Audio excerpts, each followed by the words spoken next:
One warm, summer afternoon, a humble country mouse was busy gathering grains near his quiet little home by the fields. As he worked, he noticed a familiar figure approaching along the dusty path.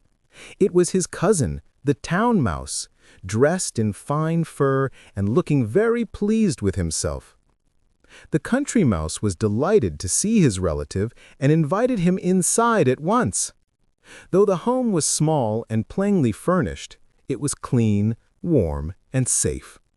That evening, the country mouse proudly prepared the best meal he could offer: dry bread, nuts, roots, and a few stray grains of barley saved from the harvest.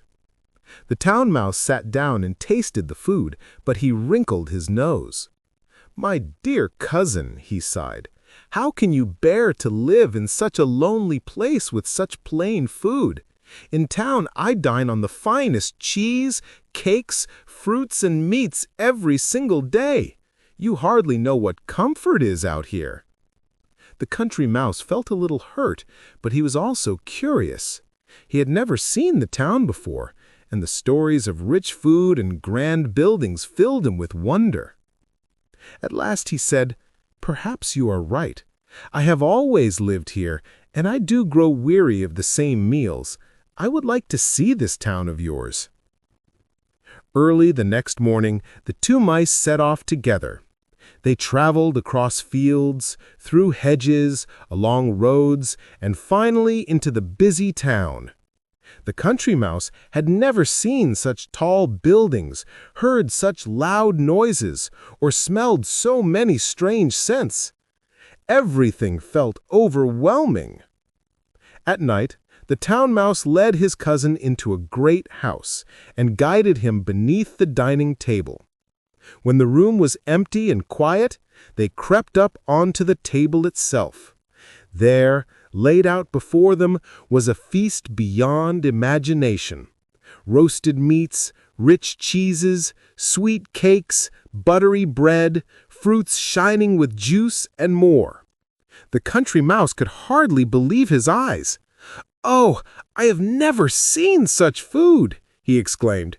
"You must be very happy here." But just as he was about to take his first delicious bite, slam! The door burst open, and a servant entered the room. In an instant, both mice fled in terror, squeezing into a narrow crack in the wall. The country mouse's heart raced so fast he thought it might burst. After a long moment, all was quiet again. Slowly they crept back out. The country mouse reached once more for the food, but suddenly, crash! Bark! Two great dogs rushed into the room, chasing each other across the floor. The mice fled again, shaking with fear. This time, they waited in their hiding place far longer, scarcely daring to breathe. At last, when the danger had passed, the town mouse laughed nervously. "You see, life here is exciting. You must stay and get used to it." But the country mouse was pale and trembling. "My cousin," he said quietly, "your food is fine indeed, but your life is full of horrors. Every moment I fear for my life. I would rather eat dry bread in safety than feast in constant danger." And with that, he said goodbye. Before dawn, the country mouse left the town and returned to his peaceful home among the fields.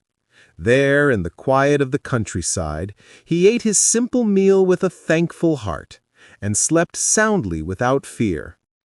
Moral of the story: better a simple life of peace and safety than a luxurious life filled with danger and fear. Like, share, and subscribe for more stories.